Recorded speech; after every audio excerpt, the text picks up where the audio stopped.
Let's just jump right in to create our wireframes from the case study eye health application. The first thing that you want to do is to set up pages. I have created 2 pages so far. And each page is a high-level function or process that the application has. We have patient invite, patient upload their images, and then I click here, I'm going to create the page for image upload, doctor or AI analysis, doctor provides the report for the feedback. I want to start off by saying that I am using Balsamiq because I believe that it's one of the simplest applications to use when you're not a designer as a business analyst. It's really easy to use, drag and drops, and it always provides the most latest components that are being used out there. Also, this video is not sponsored. I'm not promoting one application over the next, but just sharing what I've used and what worked for me over the past 12 years. All right, so we've created all of our functions here. And then now let's start with our first flow. The patient is invited to the app. I'm gonna drag on our browser control on here. You drag on your web page on the page, and then the next thing that we want to do as a BA, because we're writing requirements when we're creating these flows to understand the user flow more effectively. Let's assume that the patient submitted their documents already that they want to go through with the eye exam. And the worker on the other end then needs to update the information in their system and provide a link or invitation for the user to download the app and take pictures of their eyes. We're going to just move a few elements on this page to have that conversation with our user. We want a text label here. You just type in here and drag out label. Let's assume that this page is called My Cases or My Case.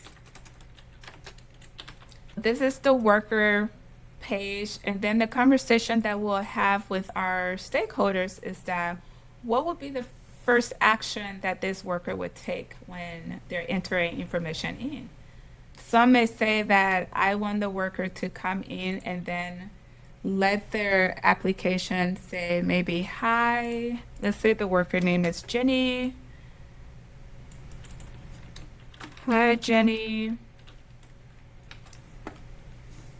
You are in the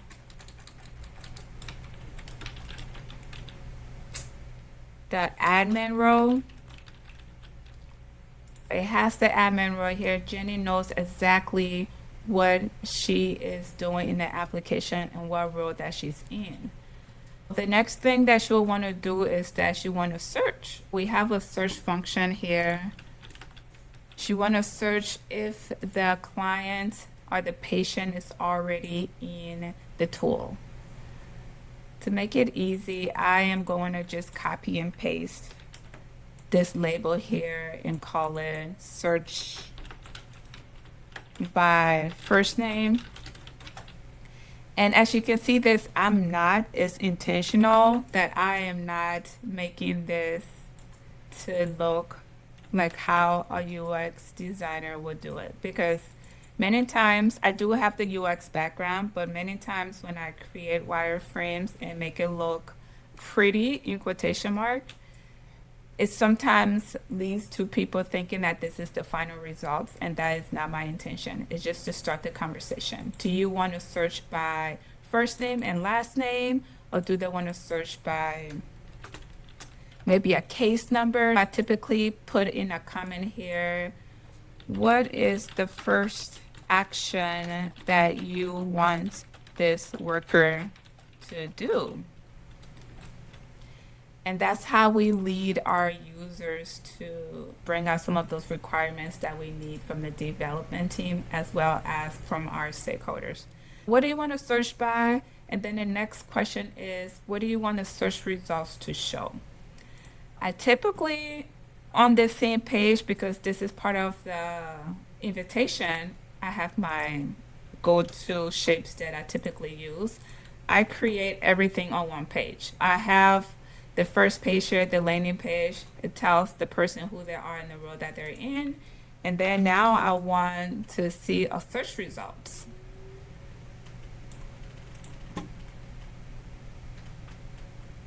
And I would just go ahead to and label these different pages. I have up here worker landing page. And if I have a story number, I will put the story number up here. But since we're just going through a hypothetical case, I wouldn't do that right now. And then this would be the search results.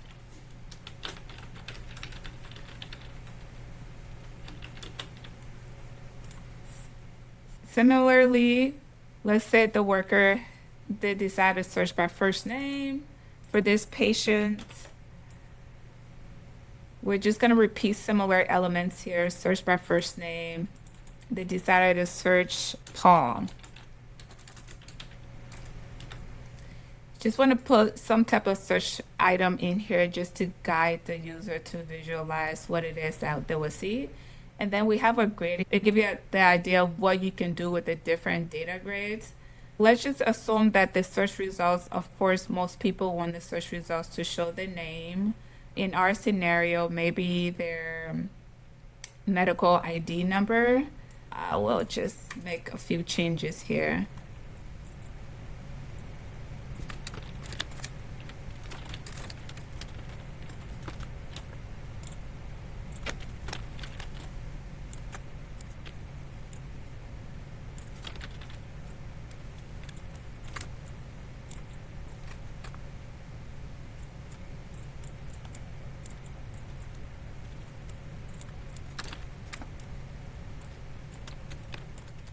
Now that you see, I've just created a simple table here that shows that the user then searched for Paul. We see we have only one Paul Brown in our system, and that is not the Paul that we want. But if it was, we'll go through that flow, which is to edit Paul's information. But that is not the Paul that we want and have. We want to add new. And then we'll just have an add new button here. This is a great conversation starter then. We have the landing page, we have you search, you get some type of search results, and then the worker looks to see if that's the right patient, then they need to add new.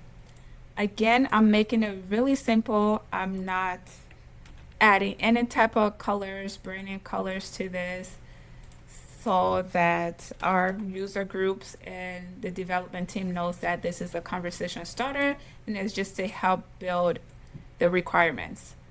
I've typically used these in the user stories that I create too, just to bring it all together. Most times UX may be working succinct when we're creating wireframes, or sometimes they are a little further beyond. Having these wireframes in the stories and to also dive deeper in different conversations with the development team helps a lot. I want to keep this video very short. We may not go through all of the different scenarios. Let me know if you want to see everything. I can create additional videos. Then after we have searched, we need to add new. This will be our add new page. Oops, there it is.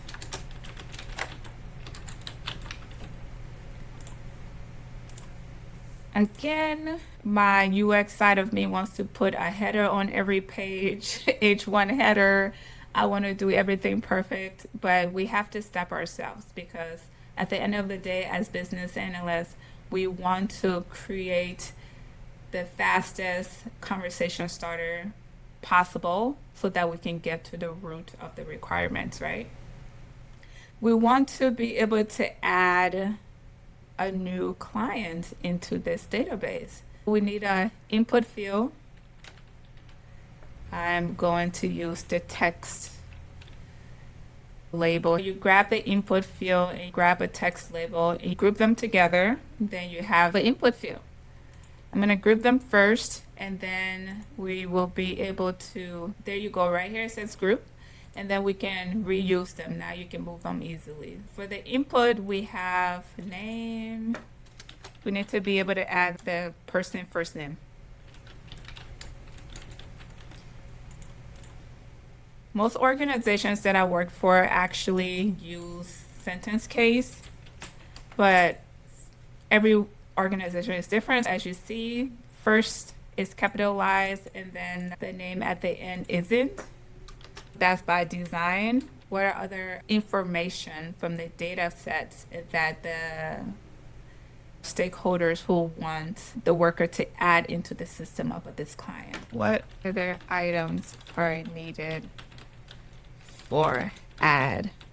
One that come right off my mind, since this is medical, we need the person SSN. We probably need the person number. I'm just going to write a few ideas on this sticky note. Do we need SSN, phone, multiple phone number? Then I start building some of my questions on here that I want to ask my user. And then if you haven't noticed, you can expand, enlarge this to whatever shape that you want. And on this too, we can add, because this is the search results, what data do you need to be able to identify the right clients? These are some of the questions we want to ask our stakeholders. And then maybe as you review this, you will get to the point where you have more additional questions. I am going to stop here for the purpose of this video. You don't need to have a design background as a business analyst. We know that we wear many hats, but this tool is super easy, especially as we're working virtually or sometimes hybrid scenarios. If you do not want to use paper and pen, I've used paper and pen in the past, and it can become a little hard to manage. If you want to use a tool where your information can be easily organized, you can reference it at any time, I recommend this. It's pretty nice. Let me know what you think. I hope this was useful for you. Wireframes don't have to be perfect. They just need to make the invisible visible to your team so that your team can collaborate and move forward with confidence. Again, I hope you found this useful. If you would like more content like this, let me know in the comments, and I will see you in my next video. Thank you. Bye.